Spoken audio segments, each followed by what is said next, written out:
Muy buenas noches, comenzamos Cambios, hoy con un panorama muy diverso, muy variado.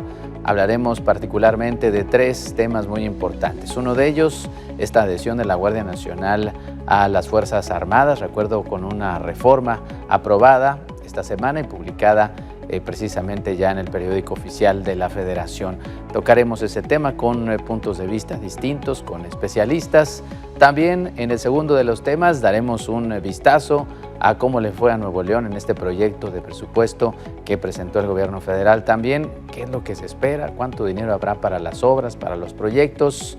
Y también estaremos hablando en la parte final de Cambios del fallecimiento de la reina Isabel II y cómo se transforma el panorama, no solo en el tema de la monarquía, sino cómo impacta esto a Reino Unido y a los países en general relacionados con esta nación o con este tipo de fenómeno que es la monarquía todavía hasta nuestros días.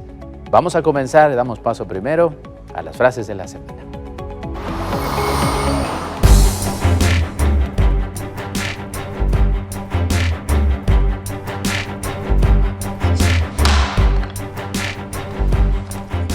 Después de mucho tiempo, por fin llegó la lluvia a Nuevo León y con ello la esperanza de que la crisis hídrica se disipe.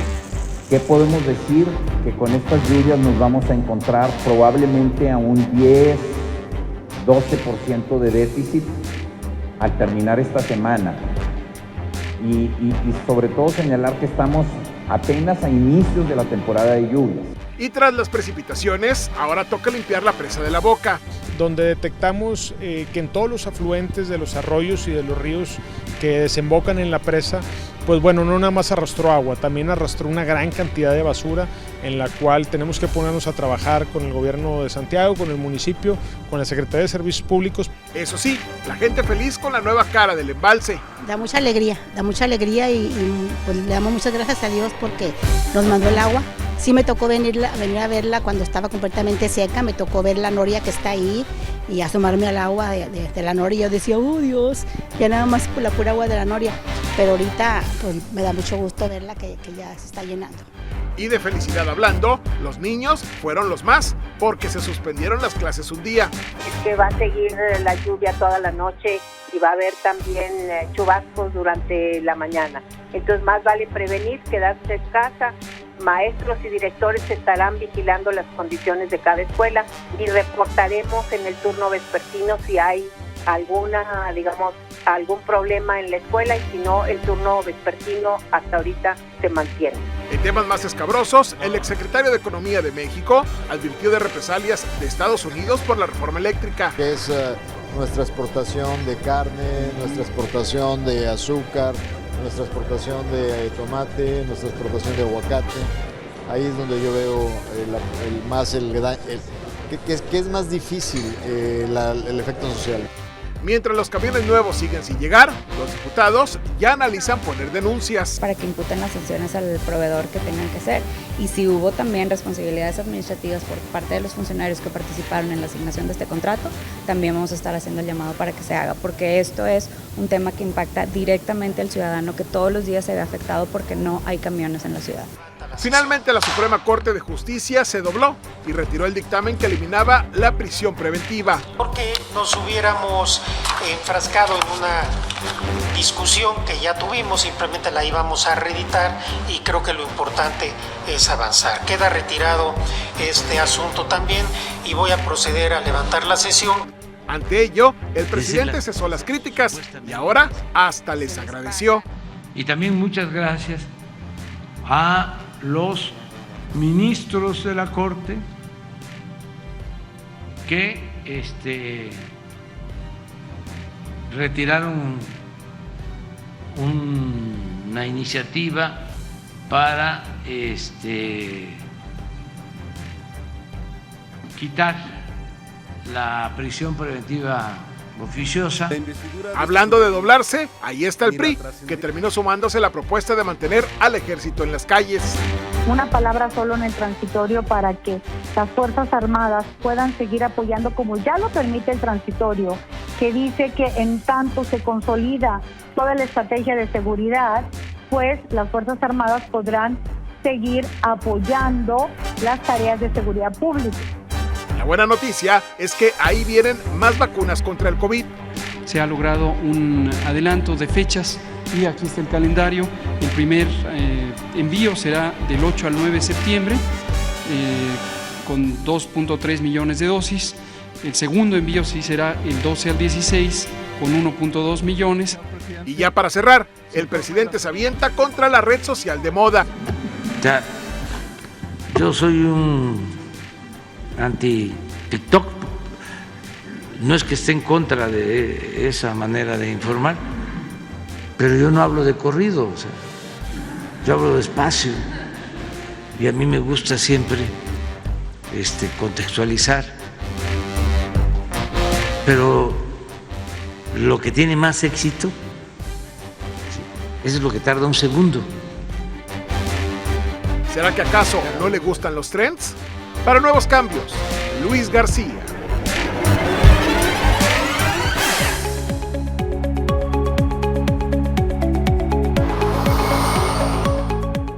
Me da mucho gusto saludar a Juan Ibarrola, especialista en temas de las Fuerzas Armadas, un colaborador desde hace ya buen tiempo de Grupo Milenio, de este grupo editorial, para hablar de este tema que estamos tratando esta noche en Cambios, que es esta adhesión de la Guardia Nacional por medio de una reforma a las Fuerzas Armadas. Juan, es un gusto saludarte, ¿cómo estás? Igualmente, Víctor, buenas noches para ti y para todo el auditorio. Muchas gracias. Gracias, muy amable. Juan, te leíamos precisamente en Milenio y te referías a esta adhesión como la crónica de una integración anunciada. ¿Era el camino natural de la Guardia Nacional, Juan? Era el camino, sí, era el camino de origen natural de todas las guardias nacionales, todas las gendarmerías del mundo, todas las guardias civiles, policías nacionales. Deben de tener una tutela militar, de hecho la tienen, Italia, Francia, España, Chile, Colombia y una gran cantidad de países tienen instituciones de este corte, es decir, formadas con personal civil, pero con una tutela militar. ¿Cuál era la urgencia de nuestro país? ¿O cuál era la urgencia del presidente? Yo creo que esto sí hay que establecerlo de una forma correcta. El romper con el pasado, el acabar con una policía federal, como lo hizo, aduciendo que era una policía corrupta. No hay nadie en la cárcel, por eso no lo pudo demostrar. Sin embargo, ¿qué es lo que se crea? Una respuesta de seguridad federal para el país, con un proyecto de Guardia Nacional que evidentemente no podía arrancar ni podía formarse si no estaba compuesto por personal militar.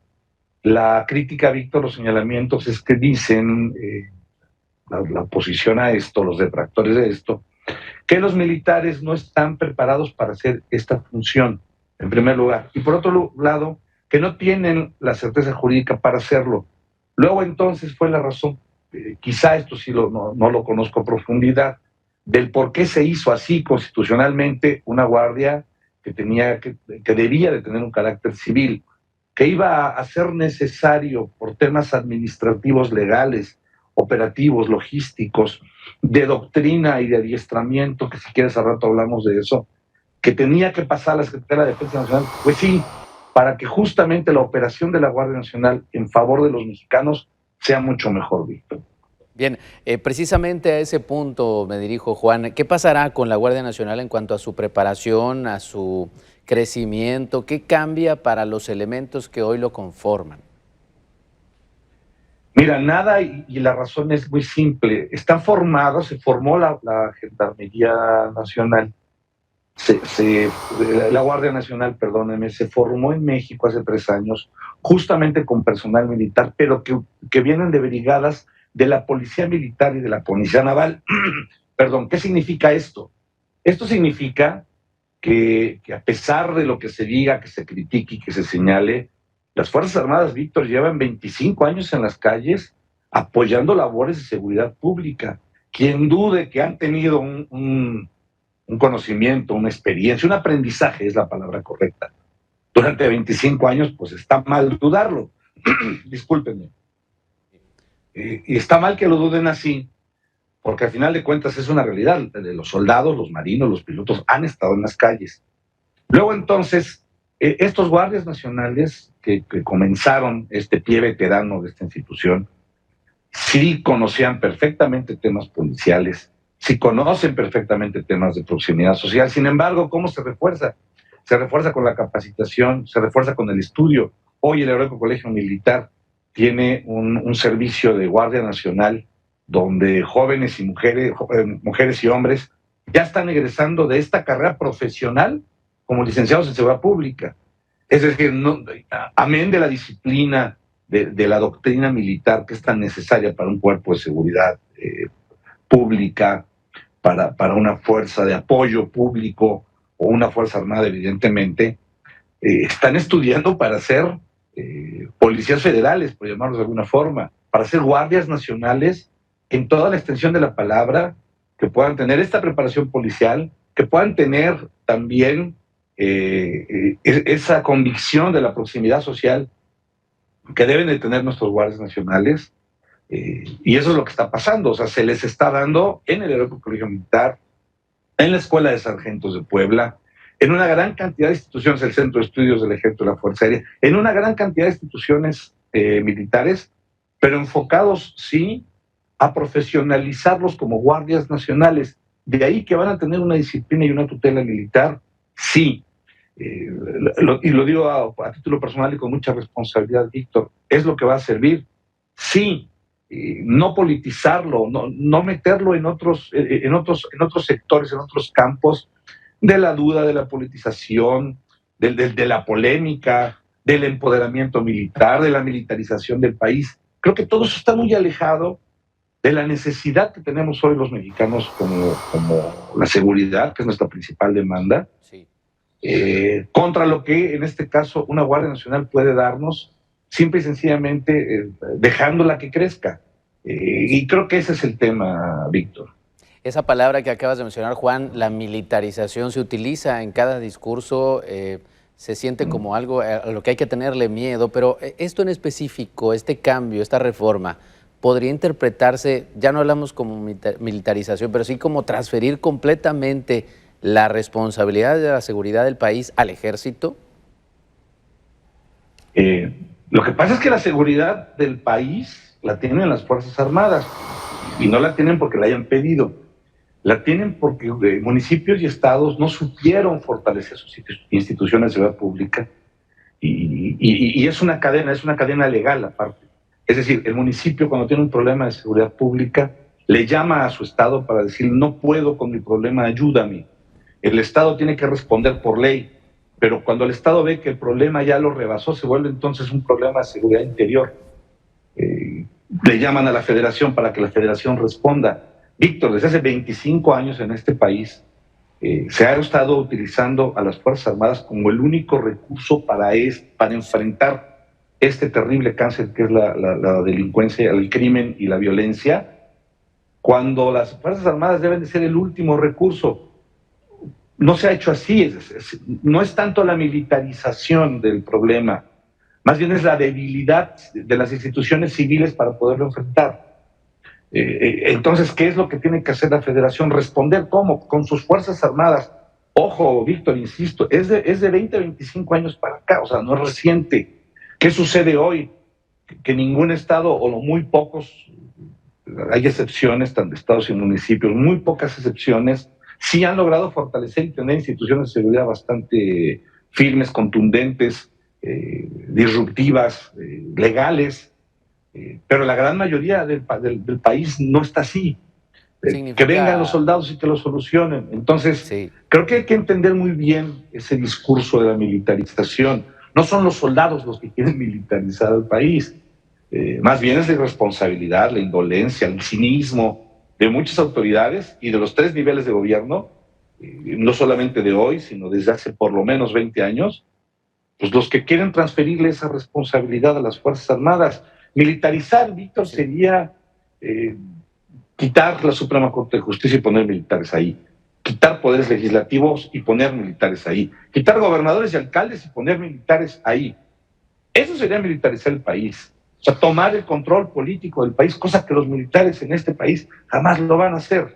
Creo que eso está ya más que probado. No tenemos y lo digo con respeto a esos ejércitos centroamericanos de los años 60, Víctor. Eso no es nuestro ejército, esa no es nuestra armada. Tenemos fuerzas armadas muy profesionales, muy convencidas, pero también completamente entregadas a su país, donde saben que el juego político o el hacer política para ellos no es lo que conviene, y no lo han hecho, Víctor. En este caso se está probando, es decir, quien quedó fuera del discurso y de la discusión política, quien queda fuera de la discusión política es justamente la Secretaría de Defensa y el Ejército Mexicano, que son cosas diferentes. Sí. Queda fuera el Secretario de la Defensa y el alto mando del Ejército y la Fuerza Aérea, que son lo mismo, pero son cosas legalmente diferentes. Sí. Entonces, no se debe de politizar la seguridad. Cuando se politiza la seguridad se debilita, Víctor. Por eso estamos hoy día hablando de este tema, porque los civiles en cierta medida no han cumplido su labor. Pero bueno, ¿cómo evaluar, ya casi para terminar, Juan, qué factores nosotros desde fuera, porque sabemos que el Ejército es una institución que se autoevalúa, que se autorregula, que también es cerrada en ese sentido, no se abre el escrutinio público, pero como ciudadanos, como mexicanos, ¿cómo podremos saber o qué factores nos pueden ayudar a saber que esta decisión va a ir dando mejores todavía resultados?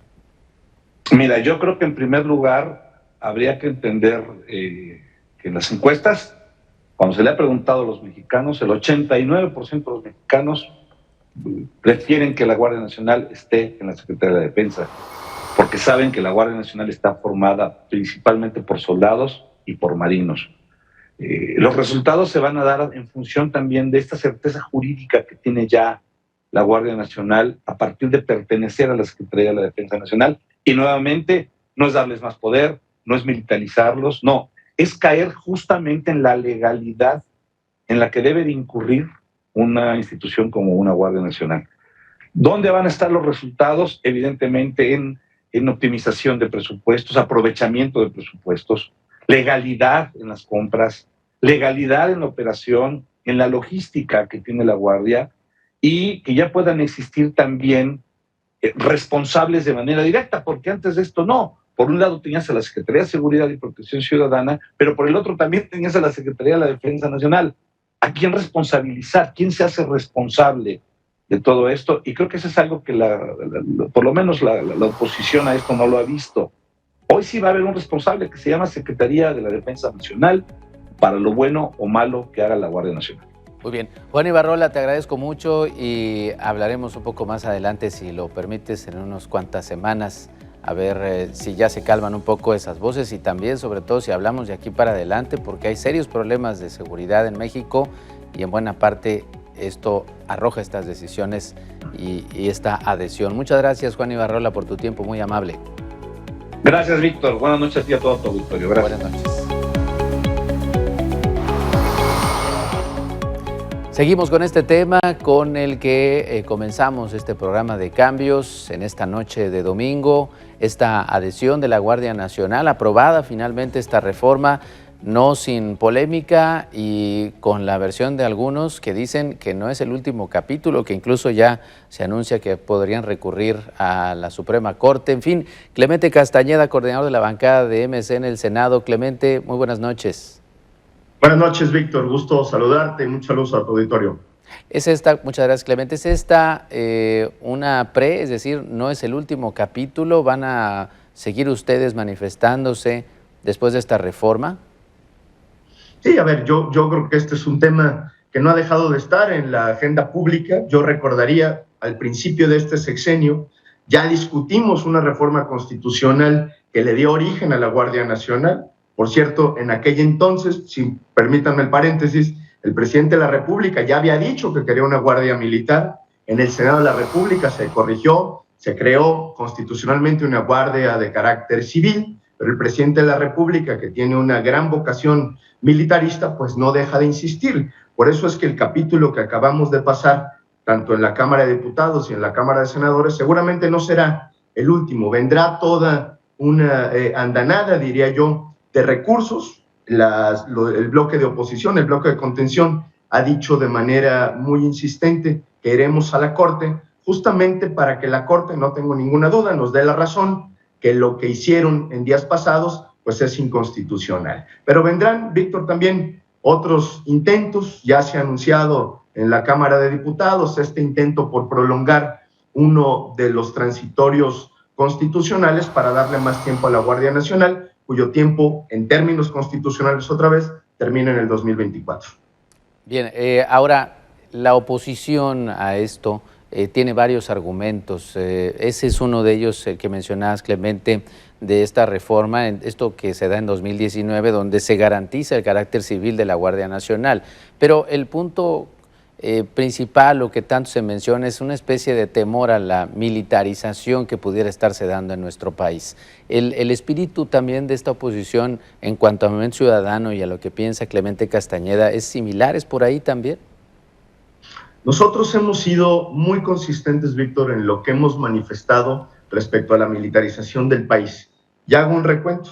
Cuando Felipe Calderón declaró la guerra contra el crimen organizado y le pidió, digamos, por primera vez a las Fuerzas Armadas que asumieran las funciones de seguridad pública que le corresponden a los civiles, Movimiento Ciudadano dijo, eso es inaceptable. Después, en el sexenio de Peña Nieto, combatimos de frente la Ley de Seguridad Interior. Me tocó ser en ese momento diputado federal, coordinador de mi grupo parlamentario, y de manera consistente dijimos, ese no es el camino para construir la paz en México. Ahora el presidente López Obrador insiste en darle continuidad a lo que hizo Calderón, a lo que hizo Peña Nieto, que no es otra cosa más que utilizar a las Fuerzas Armadas para que asuman estas funciones de seguridad pública. Nosotros seguimos diciendo exactamente lo mismo, es inaceptable. ¿Y por qué es inaceptable? Porque lo que nos dice la experiencia internacional, lo que nos dicen los expertos es, no hay manera de construir paz en un país si no es a partir de las fuerzas policíacas civiles. La diferencia entre lo que hacen los militares, que los respetamos, que tienen su labor, y lo que hace una policía profesional, bien equipada, capacitada en materia de derechos humanos, en materia de prevención del delito, son cosas completamente distintas. Y nosotros creemos que la apuesta está ahí. ¿Y qué es lo que ha sucedido durante estos años? Durante los últimos años, pero particularmente durante estos 4 años en el gobierno de López Obrador, es que se ha abandonado por completo el fortalecimiento de las policías estatales, ya no digamos de las municipales que son prácticamente inexistentes, que están abandonadas, que no tienen apoyo de ningún tipo, y que eso es lo que tiene hoy al país en una situación de emergencia. Lo más trágico para México es que vamos a terminar al paso que vamos este sexenio, peor que como lo empezamos en el 2018 en materia de seguridad, en materia policíaca, en materia de prevención, ya no se diga de impunidad y de protección a la gente. Es una tragedia de dimensiones mayúsculas y es un momento que requiere que todas y todos actuemos con mucha responsabilidad, no echándole la bolita a las Fuerzas Armadas que están diseñadas, capacitadas para otras tareas que no son las de la seguridad pública. Pero Clemente, a final de cuentas, sé a lo que te estás refiriendo, sin embargo, por un lado es cierto, se retiraron fondos importantes para fortalecer con armamento, con capacitación, con unidades a las corporaciones municipales, a las estatales. Eso pasó en el legislativo, eso pasó desde que empezó este gobierno federal. Sin embargo, los civiles, de acuerdo con los argumentos de quienes están a favor de esta adhesión de la Guardia Nacional, pues los civiles han fallado, las secretarías de seguridad, las policías están infiltradas en el país, las municipales son un desastre, incluso antes de que se desaparecieran los fondos. No se puede responsabilizar tal vez de esto al ejército, pero también el civil ha fallado. ¿Cómo poder hacer que se llegue a un buen puerto sin pensar que todo esto justifica a que la Guardia Nacional se vuelva parte de la Sedena? Sí, aceptando el argumento, Víctor, de que no hay modelo que garantice absolutamente la paz y una efectividad policial, lo que sí creo es que durante los últimos 10 años en los que las Fuerzas Armadas han asumido las funciones de seguridad pública, las cosas no están mejor. Al contrario, lo que hemos ido es empeorando la situación. Y eso es lo que nosotros hemos estado sosteniendo. ¿En qué cabeza cabe que prolongar esta estrategia va a tener mejores resultados? La realidad es que no. En contrapartida, lo que deberíamos estar haciendo es justamente fortaleciendo el modelo policíaco. Valdría la pena hacer una comparación o recordar qué sucedía cuando la Policía Federal, que digamos fue la última policía más o menos armada, quiero decir, con fortaleza en este país, y cómo está el comparativo entre lo que logró la Policía Federal y lo que ha logrado la Guardia Nacional. La verdad es que hoy por hoy la comparación lo que nos dice es que la Policía Federal, con todo y los males que tenía, con todo y que estaba en algunos espacios infiltrada por el crimen organizado, terminaba siendo mucho más efectiva que la Guardia Nacional. Y eso es algo que tenemos que aceptar, que tenemos que evaluar y que tenemos que poner sobre la mesa. No estoy diciendo que las policías por sí solas vayan a resolver el problema. Lo que quiero decir es que necesitamos un programa de fortalecimiento, de evaluación, de fortalecimiento, de revisión permanente de las policías. Pero no podemos pensar nosotros que sin las policías vamos a pacificar este país. Las Fuerzas Armadas tienen una función específica, las policías también, pero cuando las policías están ausentes y son las Fuerzas Armadas las que asumen las funciones de seguridad pública, pues lo que vamos a ver es la agudización de la violencia en este país. Esa es la tragedia en la que estamos viviendo y ese es el atolladero en el que nos quiere meter el gobierno federal. La salida, lo repito, la única salida posible es el fortalecimiento de las policías estatales y de las policías municipales. Bien, por último, senador, ¿qué sigue entonces? ¿Habrá reuniones? ¿Habrá algún llamado o habrá un recurso ante la Suprema Corte? ¿Se puede adelantar esto o todavía es pronto?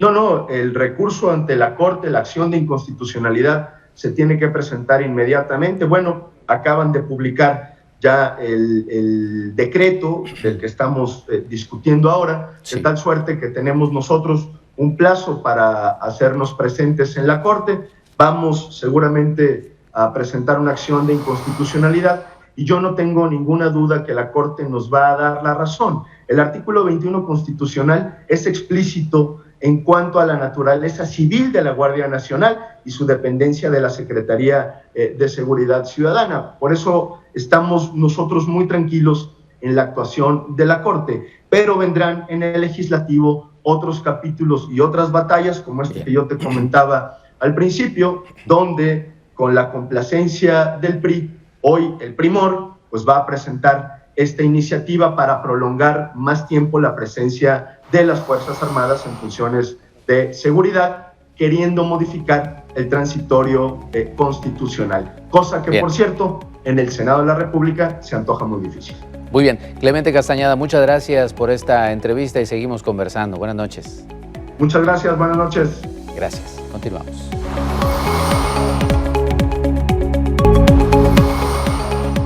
Saludo con mucho gusto a Marcela Villalobos, presidenta de Amnistía Internacional México. Marcela, ¿cómo está? Hola, ¿qué tal? Bien, gracias. ¿Ustedes cómo están? Bien, bien, ya listos para conversar con ustedes este tema muy importante, esta adhesión de la Guardia Nacional a través de una reforma a las Fuerzas Armadas. ¿Cuál es el sentir en este momento? Aunque ya hemos visto en las notas periodísticas y en las entrevistas que no hay precisamente una buena opinión al respecto, es decir, no se puede ver de manera positiva de acuerdo a lo que ustedes observan. Quisiera que nos lo pusiera de nuevo sobre la mesa, Marcela. Claro que sí, pues bueno, comentarte que nosotras desde Amnistía Internacional México vemos con preocupación esta aprobación que de hecho ya hoy, el sábado se publicó el decreto que manejaba, digamos, toda la parte operativa, administrativa, pasa ahora de la Guardia Nacional, pasa ahora a la Secretaría de la Defensa Nacional. Entonces, ante este hecho, pues desde Amnistía Internacional México y desde otros organismos internacionales en materia de derechos humanos como la CIDH y la ONU, pues también pidieron al Estado mexicano justamente reconsiderar estas modificaciones que en el cumplimiento de sus deberes internacionales en materia de derechos humanos pues están faltando también. Esto, pues como hemos dicho en numerosas ocasiones, no solo en esta administración, sino desde administraciones anteriores, la estrategia de seguridad militarizada no solo no funciona, sino que hemos visto las consecuencias desastrosas que ha traído para los derechos humanos. Por ejemplo, nada más para darte algunos datos, en un informe del Centro Miguel Agustín Pro Juárez, hablan de presuntas ejecuciones extrajudiciales hechas, que han sido llevadas a cabo por el Ejército, por las Fuerzas Armadas en los últimos años. Una que tiene que ver, por ejemplo, con Tepochica en el 2019, otra en Sonora, en Carbó Sonora en 2020, en Nuevo Laredo, Tamaulipas también en 2020, en La Boquilla, Chihuahua en septiembre de 2020, en Nuevo Laredo, Tamaulipas en febrero de 2021, en Chiapas en marzo de 2021, en Sonora en mayo de 2021 y bueno, la presunta ejecución extrajudicial que también vimos de Heidi, esta niña de 4 años también en Tamaulipas, que son hechos sumamente lamentables. Y ante estas situaciones, que eso es por decir nada más algunos casos, pues no hay una respuesta por parte del Estado. Es decir, las Fuerzas Armadas continúan impunes y ante todas estas recomendaciones, todas estas violaciones graves a los derechos humanos, pues no hay una postura por parte del Estado. Al contrario, se dice que sigue siendo la mejor opción cuando ya hemos dicho desde numerosas organizaciones de la sociedad civil que las alternativas no están en la vía militar. La vía civil es la que se tendría que seguir, como se discutió justamente con la creación de la Guardia Nacional en 2019.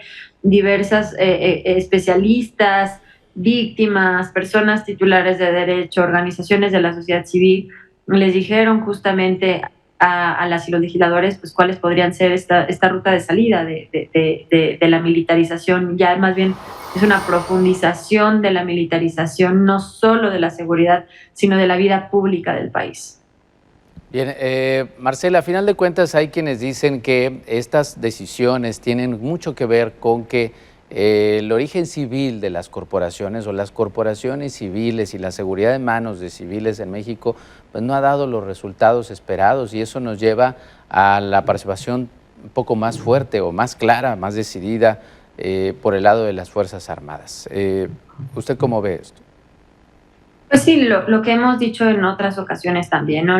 Ese ha sido el argumento de gobiernos de otros partidos políticos, sexenios anteriores. Empezó en 2006, pero más bien pues hay que ver la evidencia, ¿no? Hay que ver la evidencia a la hora en que una corporación que está preparada para la guerra sale y aparte con esta lógica bélica, ¿no? A combatir, o sea, pero los problemas sociales no se combaten, los problemas sociales se resuelven. Entonces, llevarnos a esta lógica de guerra, el estar viendo en las calles tanques casi, ¿no? O sea, estas camionetas blindadas con armas largas, con N cantidad de armas que son exclusivas, de uso exclusivo del ejército, pues claro que nos mantienen esta lógica de violencia. Y si no se acompaña de estrategias que no solo tenga que ver con el fortalecimiento, porque no todo es el uso de la violencia, digamos, no todo es el combatir, no todo es el enfrentar, ¿no? Sino hay que ver de dónde surgen estos grupos criminales y al amparo de quiénes o de qué, ¿no? Entonces, esto tiene que ver más bien con causas estructurales. O sea, si no se atienden las causas estructurales, si no se fortalecen no solo las instituciones civiles como las policías, pero también las instituciones de procuración de justicia, por ejemplo, las fiscalías que están muchas cooptadas o que están al amparo de fiscales que bueno, ya lo hemos visto, que utilizan la institución para sus propios fines, pues ahí es donde tenemos también que ver qué estamos haciendo para cambiar esta situación, ¿no? Entonces me parece preocupante que se piense que la fuerza o el uso de la fuerza es la única vía por las cuales se van a solucionar el problema. Hay que hacer un llamado también a gobernadoras, gobernadores, presidentes municipales a que atiendan el problema desde sus competencias, porque el hecho de darle toda la responsabilidad a las Fuerzas Armadas, pues es lo más fácil para ellas, para ellos, pero ya vimos que no funciona. Entonces, esta obligación que dejaron clara las legisladoras y legisladores en la Constitución desde el 2019, cuando se creó la Guardia, de fortalecer a las policías, pues no se ha llevado a cabo. No solo no se ha llevado a cabo por falta de pues responsabilidad por parte de gobernadoras y gobernadores, sino tampoco por parte del presupuesto. O sea, el presupuesto destinado para policías se redujo. Y la rendición de cuentas también por parte de este cambiar las estructuras y mejorar las estructuras, sobre todo las que están corrompidas, pues tampoco es inexistente, digamos, ¿no? Entonces, ante una falta de rendición de cuentas, y que también es erróneo pensar que como las policías no se han fortalecido, entonces la única salvación son las Fuerzas Armadas.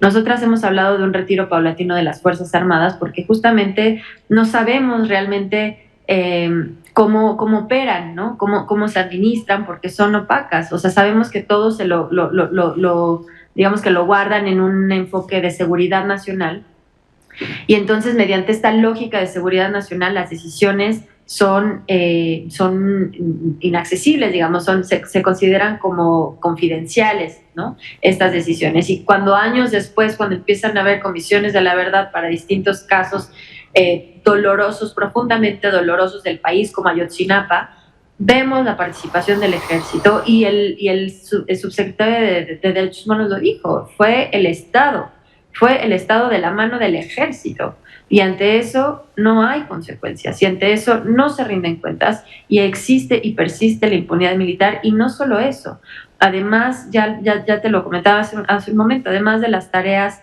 de seguridad pública, estas múltiples tareas destinadas a las corporaciones civiles, pues ya hay más de 200 funciones que se le han dado al ejército, creando, pareciera como una élite militar, una nueva élite, un nuevo poder político que se encuentra en las cúpulas de esta corporación o de esta institución jerárquica, disciplinar, patriarcal por excelencia.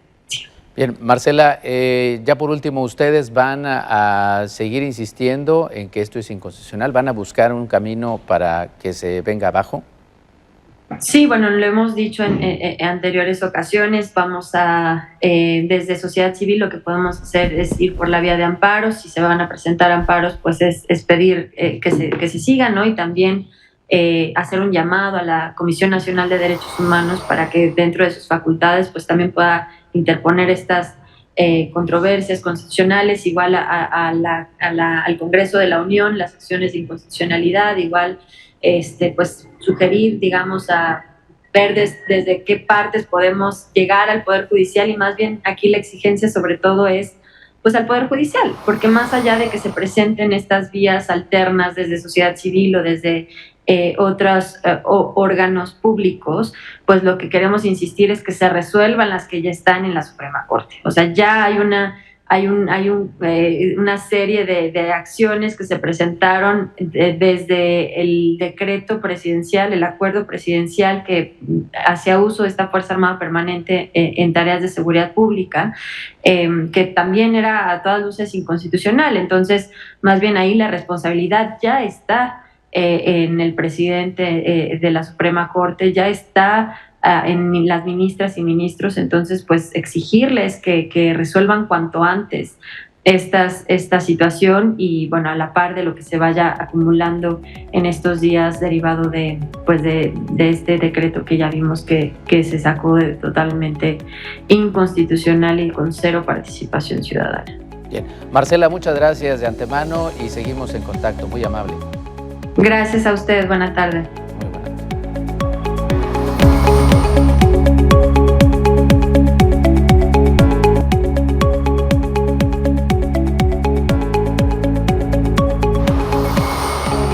Esta semana se presentó el proyecto de presupuesto a nivel federal. Obviamente pasa a revisión por parte del legislativo para que, una vez que se pulan detalles, que se regrese, que se hagan observaciones, sea aprobado. Eso contempla obviamente a Nuevo León y a los demás estados de la República. Vamos a dar este repaso a través de esta pieza enseguida aquí en Cambios de cómo le iría a Nuevo León, cuánto dinero está contemplado para obras importantes en un año determinante el que viene para nuestro estado.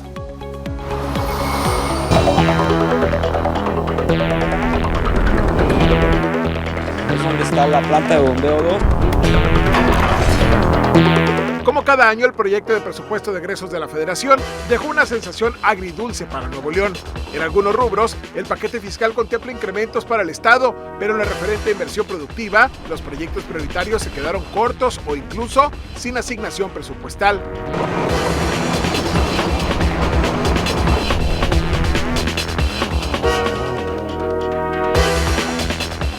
En total, la propuesta enviada por el Ejecutivo a la Cámara de Diputados contempla para Nuevo León un monto de recursos federales para el 2023 superior a los 97,000 millones de pesos, sin incluir los proyectos y programas de inversión.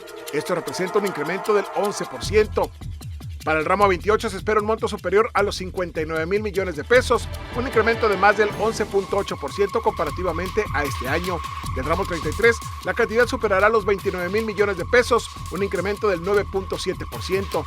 En tanto, en el rubro de subsidios se esperan más de 6,467 millones de pesos, un incremento del 5.5%, y en tanto, en las APP se esperan 1,440 millones de pesos, con un incremento del 35%. Un aspecto que representa un claroscuro es la asignación presupuestal para obras que el Estado considera como prioritarias. Una de ellas es el segundo acueducto del Cuchillo, que el propio presidente Andrés Manuel López Obrador definió como obra de seguridad nacional y le encargó a la Sedena su ejecución. Tenemos 8 meses para terminar la obra y creo que sí lo vamos a conseguir. Miren, en prácticamente 20 días se pudo concretizar algo que llevaba 40 o 50 años nada más siendo mencionado. Pese a ello, el recurso contemplado se quedó corto de lo prometido. Para el 2023 se esperaban más de 4,978 millones de pesos. Sin embargo, únicamente se asignaron 2,178 millones. En tanto, la Presa Libertad contemplaba para el próximo año 2,731 millones. Sin embargo, únicamente le fueron asignados 1,118 millones 500 mil pesos. Los recursos que faltan para el segundo acueducto del Cuchillo podrían salir de esquemas de financiamiento con manobras, los cuales no se ven reflejados dentro del presupuesto. La obra consta de una longitud de 100 kilómetros, 5 estaciones de bombeo, un costo aproximado de 10,400 millones de pesos y se pretende que resuelva el problema de agua para la zona metropolitana por un periodo de 10 años. A la Conagua le corresponde construir contratando a empresas, 10 empresas destacadas aquí en Nuevo León, con el ánimo de solucionar el problema del abastecimiento, 10 empresas con las cuales estamos trabajando ya para establecer los contratos definitivos. Por otra parte, hubo proyectos que se inscribieron ante la Secretaría de Hacienda, pero que fueron ignorados y no recibirán un solo peso en el 2023, al menos no del proyecto de egresos de la Federación. Se trata de la rehabilitación de la presa El Cuchillo Solidaridad en el municipio de China, la reconstrucción de daños del huracán Hanna, la construcción de una planta potabilizadora, tanque, alimentador y línea de conducción en Montemorelos y el tren suburbano Villa García, Aeropuerto Monterrey. Para este último proyecto se solicitaron 8,000 millones de pesos dentro del presupuesto de egresos de la Federación 2023, pero no se contempló recurso alguno. No obstante, esta semana el gobernador Samuel García amarró 36 millones de pesos para la primera fase de los estudios y el titular de Banobras, Jorge Mendoza, sostuvo que se destinarían 3,000 millones de pesos del Fondo Nacional de Infraestructura para apoyar estos trabajos. Recuerden que lo que no se planea cuesta el doble y tarda el triple. Por eso nos han dejado metros mal hechos, ecovías descompuestas y muchos proyectos que además de corrupción, doble o triple precio. Es un proyecto que el presidente desde mayo se comprometió con el gobernador de Nuevo León, Samuel García. Tenemos 3,000 millones de pesos del Fondo Nacional de Infraestructura que se van a utilizar para financiar parte de este proyecto y un total estimado de 12,000 millones de pesos.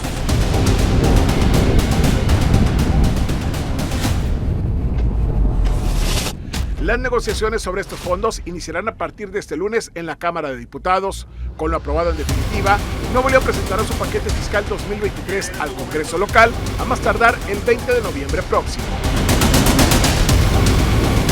Para Cambios, Luis García.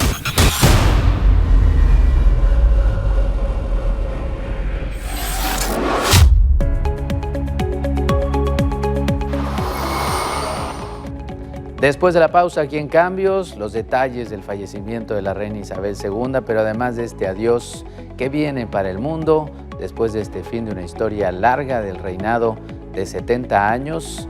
¿Y qué impacto tendría para el planeta y para los planes hasta políticos de Reino Unido? Después de la pausa, no se vayan.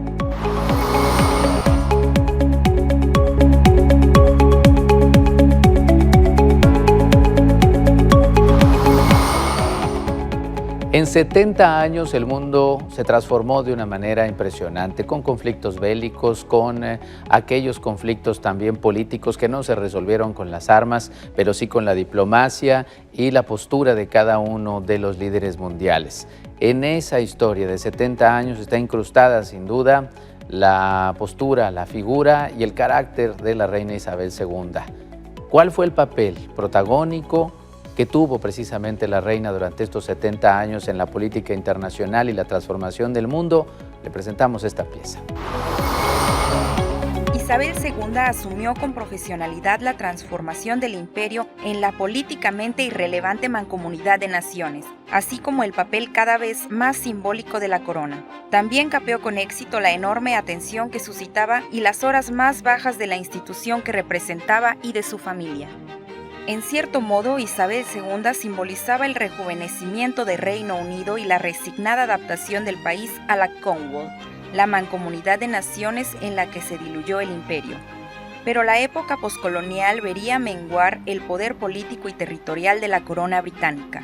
Mientras la descolonización se aceleraba imparable en todo el mundo, Reino Unido no tuvo más remedio que avenirse a la nueva realidad y renunciar a sus antiguas colonias mediante una transición ordenada al autogobierno, ya fuera como repúblicas o como reinos de la Mancomunidad de Naciones. En el caso de Rodesia, cuyo gobierno presidido por Ian Smith declaró unilateralmente la independencia en 1965.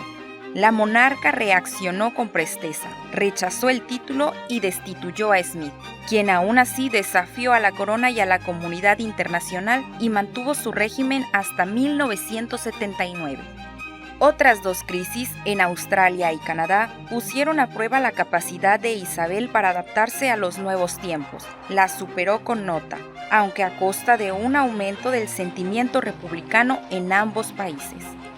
En 1975, el gobernador general de Australia, representante de la corona, destituyó al primer ministro Gough Whitlam después de que el Senado rechazara sus presupuestos. Aunque algunos políticos del país pidieron a la reina que anulara la decisión, esta acertadamente declinó intervenir. En Canadá, el primer ministro Pierre Trudeau, padre de su futuro homólogo Justin Trudeau, de tendencias republicanas, solicitó en 1980 la repatriación de la Constitución, es decir, la autoridad para enmendarla sin necesidad de la aprobación del Parlamento británico. La monarca se implicó personalmente en la crisis, apoyó la reforma y logró conservar su papel de jefe de Estado. En total, desde 1956 hasta 1992, Isabel II fue proclamada reina de 25 países de la Commonwealth, además de los 7 originales, pero 16, la mitad, se convirtieron en repúblicas, entre ellos Pakistán, Sudáfrica y Ceilán, ahora Sri Lanka. Aunque todos, salvo Pakistán, continúan en la Commonwealth, que cuenta con 54 estados miembros, la pérdida territorial de la corona británica era significativa. En cuanto al Reino Unido, el poder político reside en las dos cámaras del Parlamento, el primer ministro y el gobierno. Pero eso no quitó para Isabel II se interesara por los asuntos de su reino, que demostró conocer muy bien.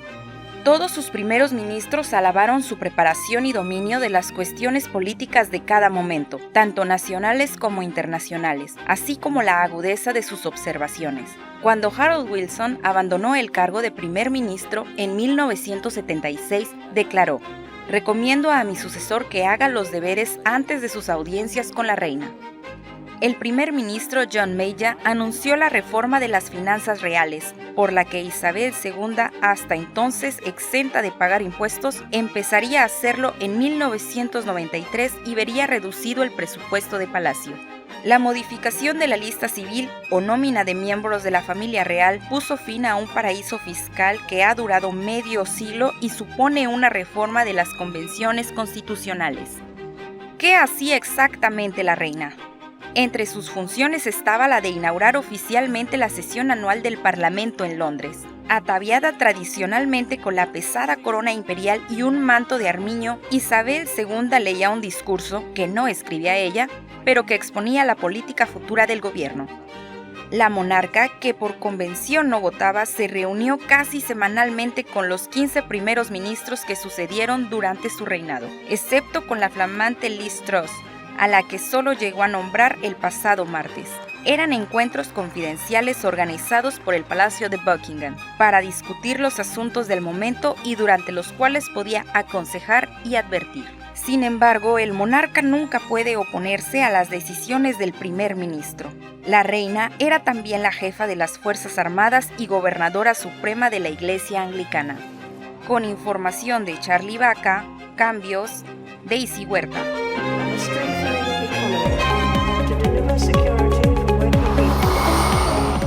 Carlos III asume precisamente la monarquía esta misma semana, una vez que se da el fallecimiento de la reina Isabel II. ¿Qué es lo que tiene como reto? ¿Cuál sería ahora el camino para Carlos III? Y sobre todo, ¿en qué momento podrían cambiar las cosas con este nuevo reinado? ¿Cuál sería la fisonomía del Reino Unido? Vamos a verlo. Charles, Prince of Wales, will become your liege. Discipline, rights and privileges of the Church of Scotland. So help me God. El nuevo líder de la familia real y jefe de estado de 15 reinos, desde Reino Unido hasta Australia, pasado por Tuvalu y Jamaica, carga con un legado de estridentes declaraciones públicas que habrá que manejar con cuidado para evitar cualquier impresión de tensión con el Parlamento o los socios diplomáticos del extranjero. Ha arremetido contra el agotamiento de la selva tropical, ha defendido la medicina complementaria y durante una crisis de Ucrania en 2013 se encontraba de viaje en Canadá cuando dijo a una mujer judía de 78 años que había huido de los nazis de Vladimir Putin. Estaba haciendo lo mismo que Hitler. Sin embargo, él y sus asesores llevan tiempo diciendo que conocen la diferencia constitucional entre ser jefe de Estado y ser el rey, y que su nuevo liderazgo pretenderá proyectar una continuidad con el reinado de la muy querida reina Isabel, algo que se ve reforzado por las décadas de apoyo de Carlos a su madre y por el constante resurgimiento de la estima pública hacia él desde la muerte de la princesa Diana en 1997.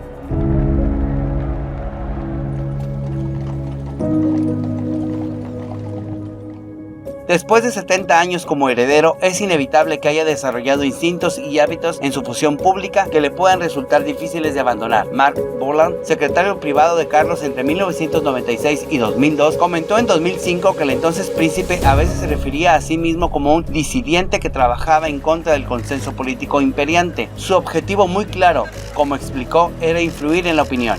Una fuente que lo conoce aseguró que es posible que mantenga su enfoque en el medio ambiente y en los asuntos rurales, mientras que las intervenciones en materia de atención médica y de arquitectura, ya disminuidas en preparación para su próximo desempeño, probablemente se desvanezcan. Se espera que su experiencia en materia de relaciones exteriores, habiendo realizado más de 90 visitas de Estado solo desde el 2014, sea un punto fuerte, considerado lo mucho que se espera que el monarca actúe como medio de la política exterior británica. Mientras el nuevo rey y la reina consorte Camila establecen la corte en el Palacio de Buckingham, el duque y la duquesa de Cambridge se preparan para desempeñar un papel cada vez más importante como parte de un cuarteto real que dirigirá la casa Windsor, ya reducida tras la degradación del duque de York envuelto en un escándalo y la decisión del duque de Sussex de renunciar a sus funciones reales y mudarse a California con su familia. Guillermo, de 40 años, se convirtió este viernes en el príncipe de Gales. A principios de 2022 se informó que Guillermo, que patrocina las organizaciones benéficas para personas sin hogar en Centerport y Tepash, le interesa utilizar parte de los enormes fincas del ducado para alojar personas sin hogar. Se espera que el rey traslade gran parte de su equipo de Clarence House a las oficinas del Palacio de Buckingham, liderado por su consolidado secretario privado, Clint Alberton, quien ha ocupado su cargo desde 2006, aparte de un periodo de 4 años como embajador británico en Marruecos que terminó en 2015. Sin embargo, si Carlos III como rey decide dentro de un periodo de 1 año antes de su coronación oficial dar un paso al costado, abdicar y que asuma el siguiente en la línea de sucesión, es decir, William, podría pasar. Está en su derecho de hacerlo y ahí cambiaría oficialmente el resto de la historia. Cambios, Charlie Baca.